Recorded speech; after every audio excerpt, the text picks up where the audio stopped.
Hello बच्चों। तो बेटो आज अपन सेट थ्योरी की शीट को डिस्कस करेंगे और ये वही शीट होगी बच्चों जो आपकी एमटीजी की बुक में सेट जो एक्सरसाइज है बच्चों एमटीजी की बुक में उसके जो क्वेश्चंस है वो क्वेश्चंस ही आपकी ये शीट होगी। मैं ये क्यों ले रहा हूँ बच्चों, इसलिए ले रहा हूँ क्योंकि इसमें आपको टॉपिक वाइज क्वेश्चंस है। ठीक है बच्चों, सेट थ्योरी के 8 लेक्चर में जितने भी टॉपिक मैंने इंडिविजुअल आपको पढ़ाया है उनसे रिलेटेड सारे क्वेश्चंस आपको यहाँ पे अवेलेबल है। ठीक है बच्चों, तो आशा करता हूँ आप अच्छे से पहले वो लेक्चर 8 तक पूरे अच्छे से देख लो, उनकी कॉपी आप बना लो बच्चों। ठीक है, उसके बाद फिर आप ये शीट को आप डिस्कस करना या इसके सॉल्यूशन को करना। पहले तो मैं आपसे ये कहूंगा कि आप इस विदाउट वॉच दिस सॉल्यूशन है ना बच्चों, मतलब सॉल्यूशन को देखे बगैर आप पहले तो प्रैक्टिस करना और जब आपको लगे कि ये क्वेश्चन नहीं हो रहा तो आप ये सॉल्यूशंस को देख लेना।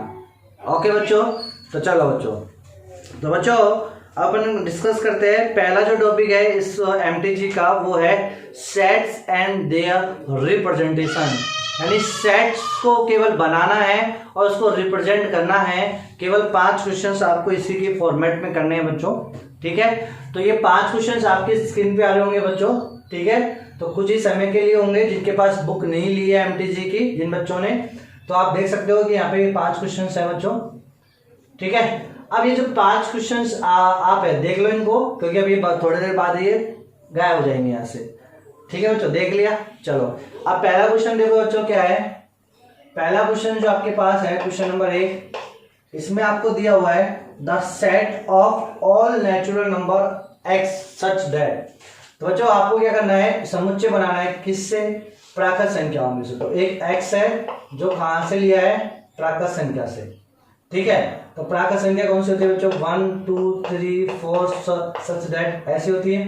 ठीक है बच्चों, तो इन नंबरों से मुझे एक समुच्चय बनाना है। इन नंबरों में से मुझे एक समुच्चय बनाना है। अब इनमें से कौन सा नंबर लेना है? ऐसा नंबर लेना है कि जो इस कंडीशन को सेटिस्फाई करे। 4x + 9 < 30 को क्या करे बच्चों? सेटिस्फाई करे। समझा बच्चों? ऐसे प्राकृत संख्याओं का मुझे समुच्चय बनाना है। ऐसी प्राकृत संख्याओं का मुझे समुच्चय बनाना है जो इस समीकरण को या इस एक्सप्रेशन को क्या करे? संतुष्ट करे। तो फिर बच्चों क्या करोगे आप? x की जगह 1 पुट करो तो 9 4 13, फिर चेक करो। अब बच्चों ग्रेटर देन लेस देन बोलना, देखो ये असमीकाय होती है। मैं आपको हल्का सा सिखा देता हूँ बच्चों, असमीकाय। ठीक है, अभी अपन ने ये बात नहीं करी। असमीकाय इसे बोलते हैं इनइक्वलिटीज। इनइक्वलिटीज।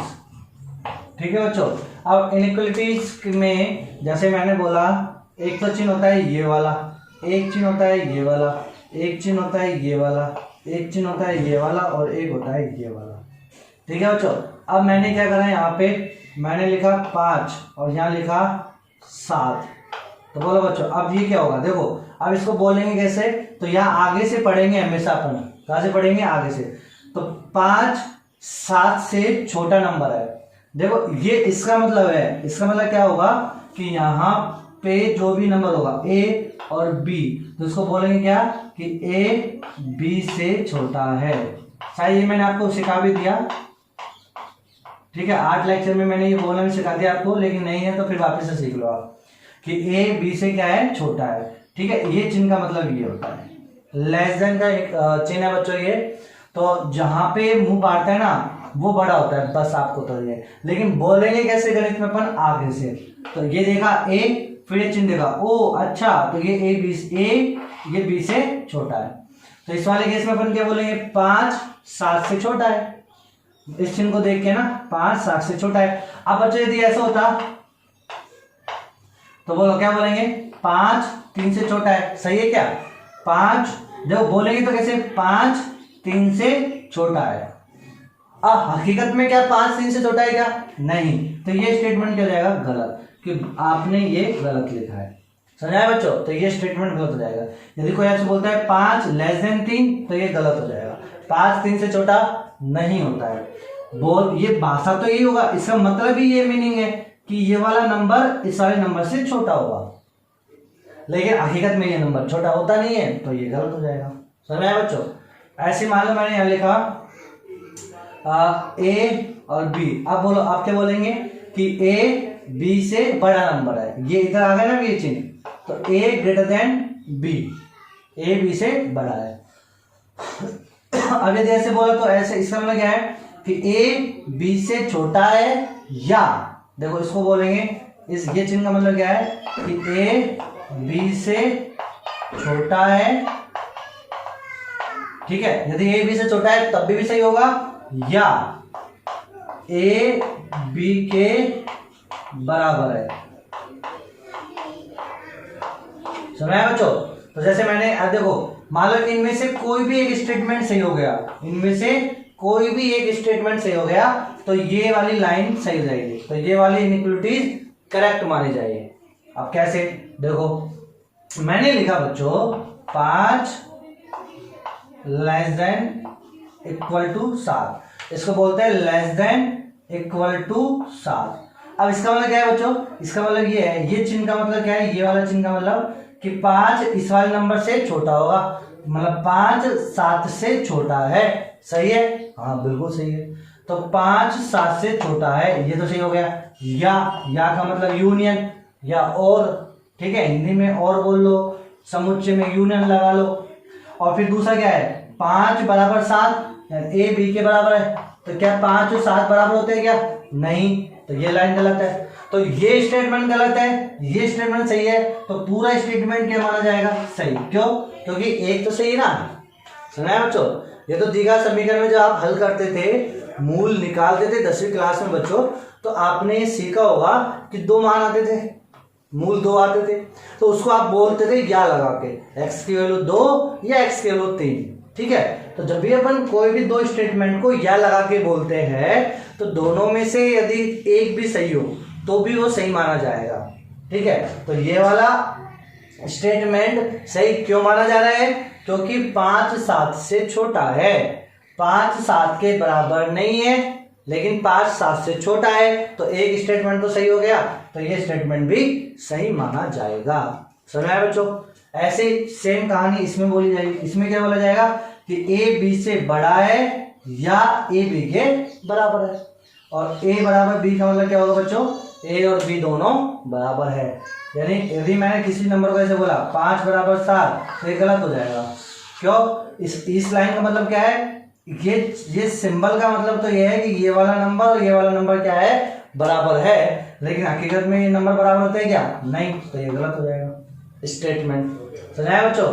तो अब ये तो असमीकरण बेसिक से सिंबल को मैंने आपको बोलना सिखाया। यहाँ पे क्या है बच्चों? 4x + 9, और ये वाला नंबर क्या होना चाहिए? इस चिन्ह का मतलब क्या है? इस चिन्ह का मतलब ये है कि इधर वाला नंबर 30 से छोटा होना चाहिए, यानी 4x + 9 30 से क्या होना चाहिए? छोटा होना चाहिए। सुना है बच्चों? चलो इसको तालो बच्चों अच्छे से, इनका मतलब लिख लेना आप। जिंदगी मौत ना बन जाए। अब कई बच्चे तो डिशम हो गए होंगे बच्चों कि ये क्या क्या है। देखो बच्चों, पहली बार पढ़ रहे तो थोड़ा तो आपको लोड लेना ही पड़ेगा। कुछ नई चीज सीखने के लिए बच्चों आपको संयम तो रखना ही पड़ेगा, ठीक है बच्चों। तो इस सिंबल का मतलब क्या हो गया कि 4x + 9, 30 से छोटा है, बराबर भी नहीं, छोटा है, 30 से छोटा है, ठीक है बच्चों। तो अब मैं x की वैल्यू वो रखूंगा, जो ऐसी वैल्यू रखूंगा कि ये वैल्यू हमेशा 30 से छोटी है। तो x की वैल्यू 1 रखूंगा, तो 4 × 1 करेंगे 4, और 4 में 9 जोड़ेंगे तो 13, तो 13 हो जाएगा। ये क्या 13 30 से छोटा होता है? यस, सही है ये बिल्कुल। फिर उसके बाद 2 रखूंगा, तो 4 दूनी 8 और 9 कितने हो गए बच्चों? 8 और 9 17 हो गए। क्या 17 30 से छोटा है? यस, सही है बिल्कुल। फिर उसके बाद 3 रखूंगा, 4 × 12 और 9 कितने हो गए बच्चों? 21, ठीक है बच्चों। 4 × 12 और 9 21 हो गए। क्या 21 30 से छोटा है? हाँ। फिर मैं क्या रखूंगा बच्चों? 4 रखूंगा, 4 × 4 16 और 9 कितने हो गए बच्चों? 16 और 9 25 हो गए। क्या 25 30 से छोटा है? हाँ। 4 रखेंगे, 4 × 16 और 9 25। 5 रहेंगे, 5 चौके 20 और 9 कितने हो गए 29। क्या बच्चों 29 30 से छोटा है? हाँ है। फिर उसके बाद क्या रखेंगे बच्चों?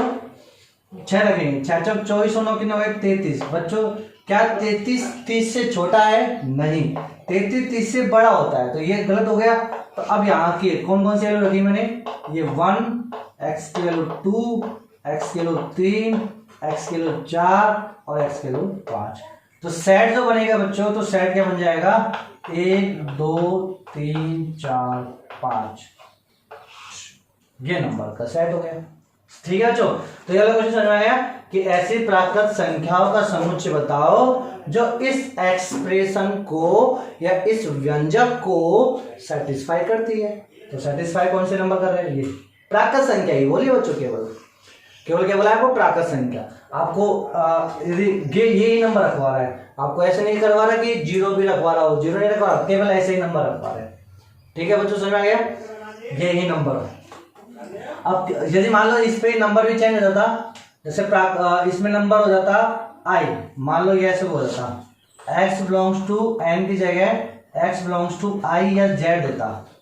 ठीक है, इंटीजर नंबर्स देता, पूर्णांक संख्याओं का समुच्चय होता। तो पूर्णांक संख्या बोलो बच्चों क्या होती है? 0 ±1 ±2 ±3 100, इस टाइप के नंबर, यानी धनात्मक भी नंबर आएंगे और ऋणात्मक भी नंबर आएंगे। तो बच्चों अब इसमें अपन को चेक करना है, मान लो यही सेम क्वेश्चन होता तो अब आपसे पूछता कि ये बताओ, सेट बनाओ 4x + 9 < 30।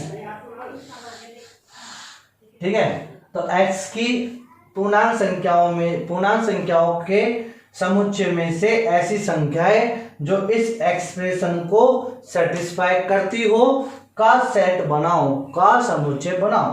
तो फिर आप वैल्यू पुट करते बच्चों। देखो धनात्मक तो कौन कौन सी आती? 1 2 3 4 5, 5 से ज्यादा तो आती नहीं आपको। ठीक है, 5 से ज्यादा इसमें संख्या नहीं आती। अब ऋणात्मक लिए चेक कर लें, पहले जीरो चेक करो, जीरो नहीं रखा था इसमें, अब इसमें x के लो जीरो पुट करो, तो जीरो अलाउ है इसमें है, तो जीरो पुट करेंगे तो कितना आएगा 9। बच्चों 9 क्या 30 से छोटा होता है? हाँ बिल्कुल, रख दिया। फिर x के लो -1 रखेंगे बच्चों। ठीक है, -1 रखेंगे ना, अब नेगेटिव वैल्यू -1 रखेंगे तो ये कितना जाएगा -4 प्लस के 9, तो 5 30 से छोटा है। हाँ, x के लो -2 रखेंगे तो कितना जाएगा -8 प्लस 9, तो कितना हो गया 1 30 से छोटा है। हाँ है। फिर x के लो -3 रखेंगे तो कितना जाएगा -12 प्लस 9 करेंगे तो -3 30 से छोटा है। हाँ, अब बच्चों अपन देखेंगे कि x की प्रत्येक नेगेटिव वैल्यू के लिए सेटिस्फाई हो रहा है, 0 के लिए सेटिस्फाई हो रहा है, 1 2 3 के लिए। तो जब मैं इसका सेट बनाऊंगा तो क्या बनेगा मेरे पास? सेट समुच्चय नेगेटिव वैल्यू। तो बच्चों नेगेटिव वैल्यू को आप ऐसे लिखना डॉट डॉट डॉट करके, क्योंकि -1 से चलता है नेगेटिव वैल्यू, कॉमा -3 -2 -1 0, ये सभी नंबर के लिए सेटिस्फाई होगा ये। ठीक है, ये सभी नंबर के लिए देखो। फिर उसके बाद क्या किया जाएगा? 1 2 3 4 5, बस खत्म। 5 से ज्यादा नहीं आएगा, 6 नहीं आएगा, तो ये बनेगा इसका आंसर। तो ये इसका आंसर है यदि मैं आई से लेता तो। अब कई बच्चे बोलेंगे गुरुजी मैं यदि सब कुछ से लूंगा, परिमेय संख्या अपरिमेय संख्या सब कुछ से लूंगा तो फिर बहुत बड़ा हो जाएगा वो, तो नंबर क्या हो जाएंगे? अनंत नंबर हो जाएंगे। सुनाया नहीं है बच्चों? तो वो डील अपन को नहीं करनी है। ठीक है, ऐसे क्वेश्चन भी आपसे पूछा नहीं जाएगा। समझ में आएगा कि नहीं आया बच्चों? जब आप थोड़ा परिपक्व हो जाओगे, तैयार हो जाओगे, तो मैं आपको उससे भी अच्छे अच्छे क्वेश्चन की कोशिश कराऊंगा कराने की। चलो बच्चों, पहला क्वेश्चन की रामायण समझ में आ गई, कितना घुमा के अपन ने किया। ठीक है, अब अपन बात करेंगे क्वेश्चन नंबर 2। तो क्वेश्चन नंबर 2 क्या है बच्चों आपके सामने?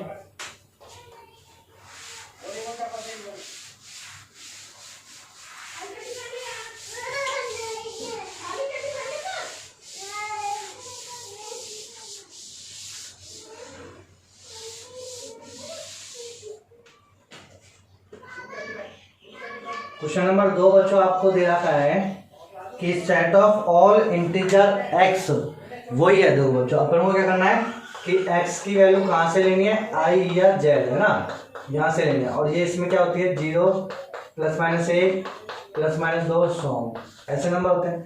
यानी मुझे यहाँ से ऐसे नंबर लेने हैं जो क्या करने हैं बच्चों? जो इसको सेटिस्फाई करे, मापांक x माइनस 3 लेस देन 2, इसको क्या करे, सेटिस्फाई करे। अब फिर से एक कहानी, फिर मुझे आपको कुछ बताना पड़ेगा बच्चों। तो ये समझ में आया ना बच्चों, मतलब मैं आपसे कहना क्या चाह रहा हूँ कि सेट के जो क्वेश्चंस होते हैं ना बच्चों, वो क्या होते हैं, लिंक होते हैं, वो दूसरे टॉपिक से लिंक होते हैं। तो वो क्वेश्चन जब भी बनेंगे आपसे जब आपको आगे का आता हो, यानी फंक्शंस आता हो। तो इसलिए बच्चों सेट, रिलेशंस और फंक्शन ये तीनों ही आपकी एक यूनिट होती है और तीनों की एक सीट होती है। लेकिन फिर भी मैं आप पहली बार हो बच्चों, इसलिए मैं आपको थोड़ा सा अलग इंडिविजुअल बता रहा हूँ। ठीक है बच्चों, कंफ्यूजन नहीं होना है, आपको बस सिखाया जा रहा है। तो बच्चों ये जो होता है, ये जो डंडे होते हैं ना, 2 डंडे। अब देखो बोलने का मतलब पहले एक चीज सीखेंगे अपन, मैंने आपको ये चीज सिखाई है बच्चों। इस चीज का मतलब क्या है कि इधर जो नंबर है वो नंबर क्या होना चाहिए, 2 से छोटा होना चाहिए। अब इधर क्या है, इधर है मापांक, इसको अपन क्या बोलते हैं, मापांक x माइनस 3 क्या होना चाहिए, 2 से छोटा है। इसका मतलब यही है बच्चों, यानी इस चिन्ह का मतलब क्या है कि इधर जो भी नंबर है वो क्या होना चाहिए, 2 से छोटा है, ये है। ठीक है, अब कहानी में इंटरेस्ट है इसका मतलब क्या होता है बच्चों, ये होता है मापांक फलन। ये क्या होता है बच्चों, जो 2 डंडे ना बच्चों, इसका मतलब क्या होता है, ये मापांक है, ये मापांक फलन है। ठीक है, अभी इसकी मैं डिटेल आपको नहीं लेके जा रहा, ये मापांक फलन है जिसका काम क्या है, जिसका काम धनात्मक बनाना होता है। जिसका काम क्या होता है, धनात्मक करना, पॉजिटिव करता है हमेशा। पॉजिटिव वैल्यू है तो पॉजिटिव रखेगा, नेगेटिव वैल्यू है तो पॉजिटिव कर देगा। अब इसके अंदर जो भी वैल्यू आएगी उसको क्या कर देगा, ये पॉजिटिव कर देगा। तो बच्चों अब देखो अपन को वैल्यू रखनी है 0, मैं इसमें पुट करूंगा। जैसे बच्चों मैं 0 पुट करूंगा तो 0 माइनस 3 कितना जाएगा, माइनस के 3, मापांक। अब मापांक फलन क्या काम करता है, जिसका काम धनात्मक करना होता है, यानी माइनस 3 को क्या कर देगा, प्लस 3। समझ आया बच्चों, तो ये प्लस 3 कर देगा। कोई दिक्कत है, कोई दिक्कत नहीं। तो ये समझ में आया, फंक्शन समझ में आया। चलो अब इसको, अब देखो ये तो मैंने आपको फंक्शन बता दिया, काम बता दिया हल्का सा बेसिक सा। अपने को क्वेश्चन में क्या बोला है कि मुझे इनमें से x की वो वैल्यू रखनी है जिसके लिए ये वाला मान 2 से छोटा है। ये वाला मान क्या है, 2 से छोटा है। तो देखो बच्चों 2 से छोटा कब आएगा, तो 2 से छोटा जब बच्चों देखो x की वैल्यू भी मैंने 0 रखी है, x की वैल्यू मैंने 0 रखी, तो ये हो जाएगा 0 माइनस 3 माइनस मापांक 3 और ये जाएगा 3। क्या ये 3 2 से छोटा होता है क्या, नहीं, तो ये गलत हो गया। तो ये वैल्यू अपन पुट नहीं करेंगे। ठीक है, अपन को वही वैल्यू पुट करनी है जिसके लिए ये सेटिस्फाई करे। तो 0 रखेंगे तो मापांक माइनस 3 आया, मापांक माइनस 3 के लिए 3 होती है, तो 3 2 से छोटा होता है क्या, नहीं, तो ये गलत हो गया। फिर x के लिए 1 पुट करेंगे, तो 1 पुट करेंगे तो 1 माइनस 3, तो माइनस के 2 हो गया। तो मापांक माइनस 2 का मतलब क्या होगा, 2, ये धनात्मक कर देगा। अब 2 क्या 2 से छोटा होता है क्या, नहीं बच्चों, खुद अपना नंबर अपने आप से ना छोटा होता है ना बड़ा होता है, वो हमेशा बराबर होता है। तो 2 से छोटा कभी नहीं होगा, 2 के बराबर होता है। 2 से बड़ा भी नहीं होगा, 2 के बराबर ही होता है। तो ये गलत हो गया, तो गलत हो गए तो वहां मैं वैल्यू पुट रखूंगा। अब x की माइनस 1 रखूं, -1 -3 तो -4 हो गया। -4 मापांक कितना रहेगा, 4 2 से छोटा होता है क्या, नहीं, ये भी नहीं हो। अब बच्चों देखो ध्यान से समझना इस चीज को कि नेगेटिव नंबर जब भी मैं रखूंगा, यहाँ पे x के लिए नेगेटिव रखूंगा, तो नेगेटिव और -3, तो हमेशा ये -3 से बड़ा होगा। वापिस सुनो बच्चों, मैं क्या कर रहा हूँ, यदि मैं ये x की वैल्यू नेगेटिव रखता हूँ और ये भी क्या है -3, तो ये हमेशा नेगेटिव और नेगेटिव जुड़ जाएगा, तो ये हमेशा 3 से बड़ा ही नंबर होगा भाई। 3 से माइनस में 3 से बड़ा नंबर होगा। अब इसका जब मैं मापांक लूंगा तो ये हमेशा क्या होगा, 3 से बड़ा नंबर आएगा। तो 3 से बड़ा नंबर क्या 2 से छोटा होता है क्या, नहीं होता। तो प्रत्येक नेगेटिव वैल्यू के लिए ये तो गलत ही हो जाएगा। इसमें जितनी भी नेगेटिव वैल्यू है वो तो इसमें रख ही नहीं सकते अपन। 0 भी अपन नहीं रख सकते, नेगेटिव वैल्यू नहीं रख सकते, 0 नहीं रख सकते। अब धनात्मक वैल्यू रखो, 1 रखा तो नहीं आया, अब 2 रखो, x की 2 रखा तो 2 में से 3 गए तो -1 होगा। -1 का वैल्यू कितनी रहेगी, 1 2 से छोटा होता है, हाँ बिल्कुल से 1 2 से छोटा होता है। फिर x की 3 रखेंगे तो 3 में से 3 गए तो 0, तो 0 ही होता है। क्या 0 2 से छोटा होता है? हाँ बिल्कुल सही। x की वैल्यू 4 रखेंगे तो 4 में से 3 गए तो 1, तो 1 आ जाएगा। धनात्मक वैल्यू का मापांक धनात्मक ही रहेगा। क्या 1 2 से छोटा होता है? हाँ बिल्कुल सही। अब x की वैल्यू 5 रखो तो 5 में से 3 गए तो 2, तो 2 का मापांक 2। क्या 2 2 के नहीं, तो केवल कौन सी वैल्यू आई आपके पास? 2 3 4। ठीक है, तो इस पूरे पूर्णांक संख्याओं के समुच्चय में से केवल 3 ही वैल्यू ऐसी है जो इस व्यंजक को सेटिस्फाई कर रही है। कौन सी? 2 3 और 4। तो इसका आंसर क्या जाएगा? समुच्चय बनाएंगे रोस्टर विधि में तो 2 3 4 इज द राइट आंसर। ये राइट आंसर हो जाएगा। ठीक है बच्चों, समझ में आ गया? अब कई बच्चे बोल रहे होंगे कि गुरुजी अब इसमें तो बहुत टाइम लग जाएगा। बच्चों ये अभी टाइम लग रहा है इसलिए क्योंकि मैंने इसको अच्छे से आपको एक्सप्लेन किया। जब मैं आपको मापांक फलन बता दूंगा तो ये तो अपन बहुत चुटकियों में करेंगे, 1 सेकंड 2 सेकंड में, मुश्किल से 5 सेकंड से ज्यादा आप ले ही नहीं सकते। अभी तो अपन इनइक्वालिटीज पढ़ाएंगे, मापांक बहुत कुछ बाकी है मेरे लालो। ठीक है, तो ये तो अभी अपन बेसिक से ही बातें कर रहे हैं। ठीक है, इसका ग्राफ, यदि आपको ग्राफ आता हो मापांक तो तुरंत चुटकियों से आंसर ले लेंगे। तो अभी आपको ये टेंशन नहीं लेना, लोड नहीं लेना कि हमें ये नहीं आता, वो नहीं आता, वो नहीं पड़ा। वक्त के साथ धीरे धीरे सब कुछ आएगा, सीढ़ी बाई सीढ़ी अपन चढ़ते जा रहे हैं। ओके मेरे प्यारे बच्चों, ओके चलो अगला क्वेश्चन देखो बच्चों। अगला क्वेश्चन क्या है? विच of the following is A singleton set. Singleton set का मतलब क्या होता है बच्चों? सिंगलटन सेट का मतलब होता है ऐसा समुच्चय जिसमें केवल एक ही अवयव है। सिंगलटन को अपन हिंदी में बोलते हैं बच्चों क्या? एकल समुच्चय। क्या बोलते हैं बच्चों? एकल समुच्चय। ठीक है, तो अब अपन बोर्ड को बिगड़ साफ करें, पूरा क्वेश्चन करना है। तो क्वेश्चन नंबर 3, एकल समुच्चय पूछा है आपसे कि चारों में से एकल समुच्चय कौन सा है? इसे अपन बोलते हैं सिंगलटन सेट। तो बच्चों एकल समुच्चय कौन सा है? तो अपन ऑप्शन वाइज चेक करना है। तो पहले देखो सारे आपको समुच्चय निर्माण विधि में दे रखे हैं। तो पहला में आपको दे रखा है x इस प्रकार है कि मापांक of x is equal to 5 और x बिलोंग्स टू क्या लिया है? n, प्राकृत संख्या से लिया है। तो बच्चों मुझे क्या करना है? मुझे ऐसा समुच्चय बनाना है ना, ऐसे नंबर लाने हैं, x के ऐसे नंबर लाने हैं। x नंबर लेके आऊंगा, कहां से लेके आऊंगा? n में से। तो प्राकृत संख्याओं में से ऐसे नंबर लाने हैं जो इसको सेटिस्फाई करे। तो प्राकृत संख्याओं में से ऐसे नंबर लाने हैं जो इसको सेटिस्फाई करे। तो x के वैल्यू 5 रखेंगे तभी 5 आएगा। ठीक है, 4 रखेंगे थोड़ी, तो इसका वैल्यू तो अरे नहीं आया समझ में भाई। प्राकृत संख्या कौन सी होती है? 1 2 3 4 5 6 ऐसी होती है। तो उसमें से कौन सी वैल्यू रखूं मैं यहाँ पे कि 5 आ जाए? तो a की वैल्यू आएगी 5। तो इसका जो अपन रोस्टर विधि बनाएंगे तो केवल क्या आएगा? 5। तो एकल समुच्चय ये हो जाएगा। ठीक है, तो ये एक ही अवयव आएगा। अच्छा दूसरा वाला क्वेश्चन देखो, मतलब इसमें बी पार्ट देखो। बी पार्ट क्या है? x मापांक of x is equal to 6 और x बिलोंग्स टू क्या दे रखा है? z। z का मतलब समझ में आया? अभी बताया मैंने। z का मतलब क्या होता है? पूर्णांक संख्याओं का समुच्चय, यानी इसमें धनात्मक भी आती है और ऋणात्मक भी आती है, प्राकृत संख्या। ठीक है जो, तो मुझे पूर्णांक संख्याओं में से ऐसी संख्या ढूंढनी है जो इसको सेटिस्फाई करे। अब बच्चा अभी मैंने बोला कि आप -6 रखोगे, यहाँ -6 इसके अंदर आता है, तो -6 का मापांक लोगे तो क्या आएगा? 6, तो सेटिस्फाई करेगा। -6 रखेंगे इसमें तो -6 का मापांक कितना जाएगा? 6, तो 6 बराबर 6 होता है। हाँ, तो -6 के लिए सही है। फिर प्लस के 6 भी आता है इसके अंदर, तो प्लस के 6 रखेंगे तो 6 का मापांक 6। तो इसका मतलब इसमें जो आपके पास रोस्टर विधि जो बनेगी वो बनेगी -6 और +6। तो इसमें कितने अवयव आ गए? 2। तो ये एक अवयव थोड़ी है, 2 अवयव आ गए। तो ये सिंगलटन में सेट थोड़ी है। बिल्कुल सही। तो इसके बाद में तीसरा देखो, तीसरा आपको सी ऑप्शन क्या है?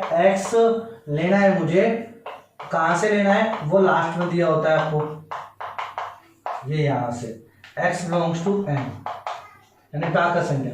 तो प्राकृत संख्याओं में से ऐसी संख्या ढूंढो जो इस समीकरण को क्या करे? संतुष्ट करे, ये इसको संतुष्ट करे। तो बच्चों इसको x किलो रखना है। तो अब देखो अपन क्या जानते हैं? ये हो जाता है क्या? x + 1 का होल स्क्वायर। देखो a + b का होल स्क्वायर हो गया बराबर क्या? 0। तो x की क्या वैल्यू रखूं मैं कि 0 हो जाए? तो x की क्या वैल्यू रखूं या 0 हो जाए? तो -1 रखना पड़ेगा। देखो -1 + 1 कर दिया, 0 0 का स्क्वायर 0, तो x बराबर -1 के लिए सही होगा। क्या -1 प्राकृत संख्या होती है क्या? x -1 प्राकृत संख्या होती है क्या? नहीं होती है। ये तो क्या होती है? z होती है, डजंट बिलोंग्स टू है। -1 एंड में आते नहीं है, तो इसका मतलब इसका जो अपन को बनाना है, इसका जो रोस्टर विधि लिखनी है वो क्या आएगी? 5। वो क्या आएगी? 5 यानी रिक्त समुच्चय। तो ये कैसा समुच्चय है? रिक्त समुच्चय। यदि यहाँ n की जगह मैं लिख देता z, n की जगह क्या लिख देता बच्चों? z लिख देता, तो फिर -1 आ जाता, तो फिर इसमें क्या आता? -1, बस एक ही आंसर आता। तो ये भी क्या होता? एकल समुच्चय। कब? जब ये z होता। यहाँ z है क्या? नहीं, तो यहाँ तो क्या है? n है। और आया कि नहीं आया मेरे लालो? आ गए ना समझ में? अभी तो ये मैं बेसिक सी बातें कर रहा हूँ आपको बच्चों, अभी तो स्पीड बढ़ा नहीं रहा, स्पीड बढ़ाऊंगा ना तब देखना बच्चों। अगला क्वेश्चन है बच्चा, देखो which of the following is a set. ठीक है, कौन सा सेट है बच्चों? The collection of all the month of a year beginning with the letter J. मतलब ये जो महीने हैं उन महीनों में ऐसे महीनों का समुच्चय बनाओ जो जे से स्टार्ट है। तो बना सकते हो, जनवरी हो गया, जून हो गया, जुलाई हो गया।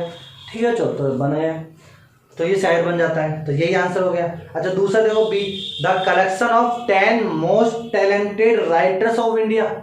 मतलब इस भारत के सबसे मजबूत, मतलब ऐसे मजबूत भी नहीं बोला इसने, टैलेंटेड बोला है। तो इस भारत में जितने भी टैलेंटेड राइटर्स है 10 मोस्ट, उनका समुच्चय बनाओ, तो उनका सेट बनाना है। तो बच्चों अब ये टैलेंटेड किससे रिगार्डिंग है ये हमें नहीं मालूम ना, टैलेंटेड बोला है। अब टैलेंटेड तो सभी है, टैलेंट तो सभी है, मैं भी टैलेंटेड हूँ। बात समझ आएगी नहीं है बच्चों? तो ये वेल डिफाइंड नहीं है, ये वेल डिफाइंड नहीं है, सुपरिभाषित नहीं है, ये अपरिभाषित है। मैंने बोला जैसे कई सारे लेखक खड़े, आप ऐसे मानो बच्चों कि सेट को आप कब बना सकते हो। तो इस वाले क्वेश्चन में आप ये देखो कि भारत के जितने भी लेखक हैं मैंने उसको रखा सामने बैठाया और मैंने एक ऑर्डर दिया कि वो सभी लेखक खड़े हो जाओ जो टैलेंटेड हो। अब कौन खड़ा होगा? कोई नहीं खड़ा होगा, सब एक दूसरे देखेंगे तू टैलेंटेड है, तू टैलेंटेड है, टैलेंटेड, तो कोई भी नहीं खड़ा होगा। समझ आए बच्चों? तो ये क्या हो गया? अपरिभाषित। लेकिन मैं उनसे बोलूंगा, वो सारे लेखक है उनसे मैं बोलूंगा कि आप में से वो सभी लेखक खड़े हो जाओ जिन्होंने अभी प्राइज लिया है। ठीक है, कोई सा प्राइज लिया हो, नोबेल प्राइज लिया हो, ठीक है, जो भी प्राइज लिया हो, लेखक के क्षेत्र में जो भी प्राइज मिलता हो, तो वो सब खड़े हो जाएंगे। तो अब आप उसका सेट बना लो, समुच्चय बना लो। ओके बच्चों, समझ आ गया? मान लो मैं क्लास में गया और सब बच्चे खड़े, मैंने बोला सारे होशियार बच्चे खड़े हो जाओ। मैंने ऐसे बोला सब होशियार बच्चे खड़े हो जाओ, तो क्या खड़े होंगे क्या? 1-2 बच्चे? नहीं, कोई भी नहीं। अरे तू होशियार है, तू होशियार है, नहीं। लेकिन वही मैंने बोला कि इनमें से वो बच्चे खड़े हो जाओ जो 90+ % वाले हो, तो सब जो 90+ है वो बच्चे खड़े हो जाएंगे, तुम सेट बना लो। तो ये हो गया परिभाषित। तो जब भी आपको समुच्चय में परिभाषित अपरिभाषित को समझना है तो आप जो भी लाइन है उस लाइन को अपने ऊपर लो, सबको बैठाओ और उसमें से उस लाइन को बोलो, क्या वो खड़े हो जाएंगे क्या? ठीक है, यदि वो खड़े हो गए तो वो परिभाषित है, नहीं खड़े हुए तो वो अपरिभाषित है। ओके मेरे प्यारे बच्चों।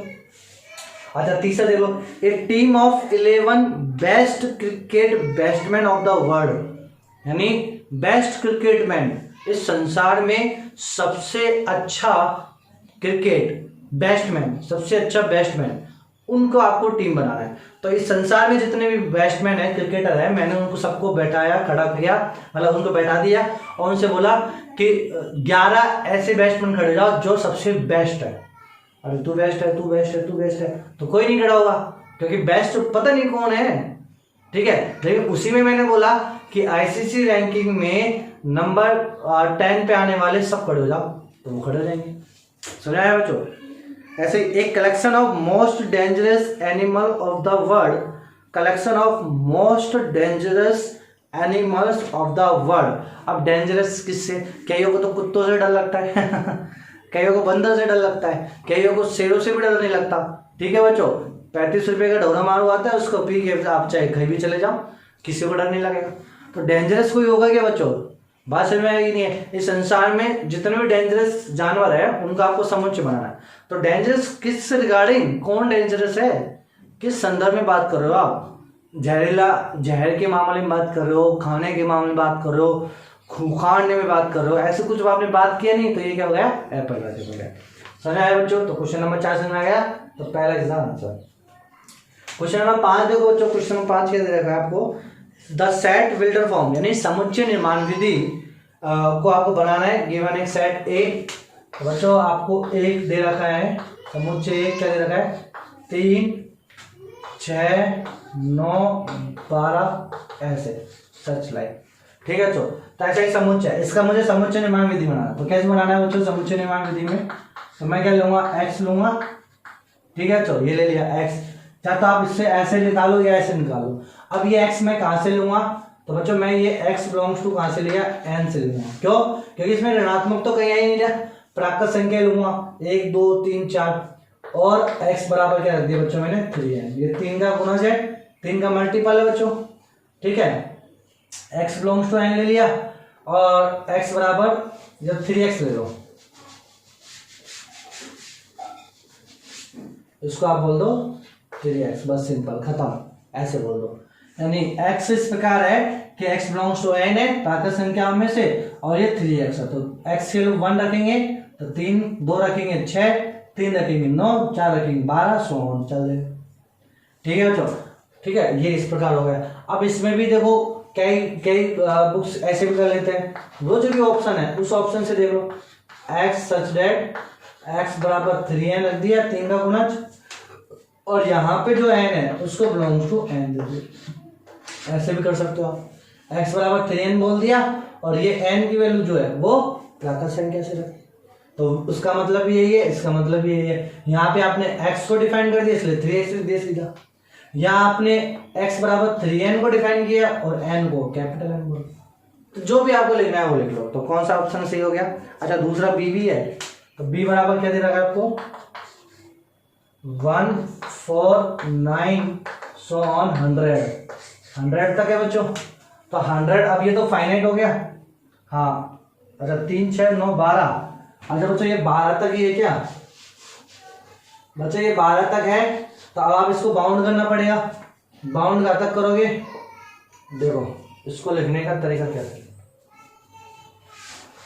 ये तो जब है जब अनबाउंडेड होगा, ये ना अपरिमित होगा, आपको केवल कहां तक दे दिया 3 6 9 12, आपको दिया बच्चों 3 6 9 12, बस खत्म कर दिया।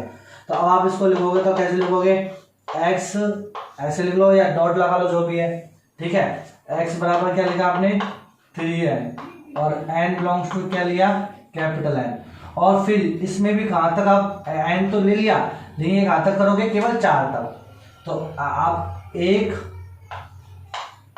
n और 4 नहीं 4 थे 12 सही है, ये ठीक है, तो n की वैल्यू n में से लेनी है प्राकृत संख्या में से, और ये इस प्रकार लेनी है, यानी n की वैल्यू 1 या 1 से बड़ी होनी चाहिए, 4 और 4 से छोटी होनी चाहिए, तो n की वैल्यू 1 रखेंगे, 2 रखेंगे, 3 रखेंगे, 4 रखेंगे, 5 रखेंगे क्या, नहीं 5 नहीं रखना, क्योंकि 5 तक अनबाउंडेड हो गए, तो 5 × 15 तो 15 आप देंगे, समझ में आ गया ये।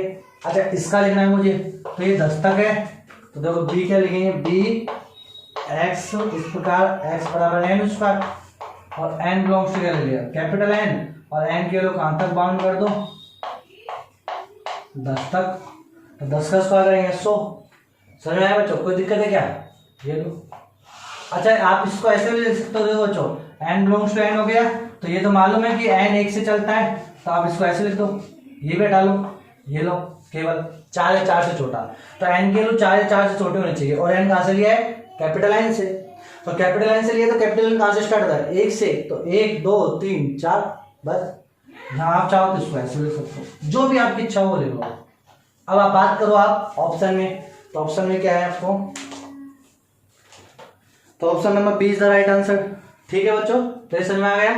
तो इस प्रकार बच्चों अभी आप आज अभी हमने 5 क्वेश्चंस करे हैं, क्योंकि अभी आपको सीट की थोड़ी सी धीरे धीरे हैबिट डालनी है, तो ये मेरा काम है कि मैं आपको कैसे हैबिट डालूं सीट कराने की, तो इसलिए मैंने आपको 5 क्वेश्चंस करे हैं। अब ये 5 क्वेश्चंस पहले आप खुद से ट्राई करना, इसी प्रकार बच्चों आपके पास फिर बाकी के अलग अलग टॉपिक से अलग अलग क्वेश्चन है, आप इनको करना है, ठीक है। तो जितना ज़्यादा आप खुद क्वेश्चंस करोगे उतना ही आपके लिए कंफर्टेबल है। ठीक है बच्चों। तो आप चाहोगे तो मैं स्पीड से सारे सॉल्यूशन बना सकता हूँ, लेकिन उसमें आपके लिए ही डिसएडवांटेज हो, आप देखोगे नहीं उसको फटाफट आप खुद करो एक बार, फिर मुझको आप इंडिविजुअल मैसेज कर सकते हो अपने ही ऐप से कि ये नहीं आया तो अपन वो करा देंगे। एनसीईआरटी के एग्जाम प्लस प्रॉब्लम जो होती है बच्चों, ये मैं आपको करा दूंगा, ठीक है, क्योंकि ये थोड़ी सी टफ बनती है। कोशिश पहले आप करना, उसके बाद मैं कराऊंगा तो आपको अच्छा लगेगा। पहले आपने कोशिश नहीं की और मैं करा रहा हूं तो वो कोई मजे वाली बात नहीं है। ओके बच्चों, have a good day, bye bye.